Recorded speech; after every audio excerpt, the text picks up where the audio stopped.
everyone, it's me Megs, and I'm back with another protective style video. In this video I'm going to show you how I styled this Nadula body wave wig and also how I curled and put layers into this wig. So let's go ahead and get into the info all about this Nadula Hair body wave 180 density, and this is actually a closure wig, y'all. And I did wash and deep condition the hair, and this is exactly how it air dried. It has some really beautiful waves. Like I said, it is a closure wig. This is a 5x5 HD lace, and it does have 2 combs on the side and adjustable straps in the back, as well as lace and a comb in the back.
Look completely different. It just gave it a new life, a new look.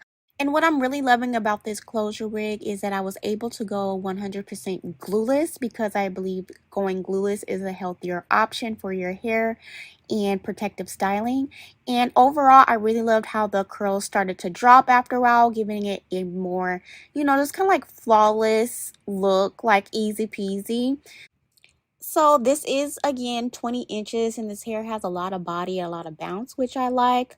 And yeah, I really love how the curls are starting to drop on this wig, and the dropped curls look so pretty and just flawless. So if you are interested in trying out this wig for yourself, if you're interested, I do have a coupon code down in the description for you to check out.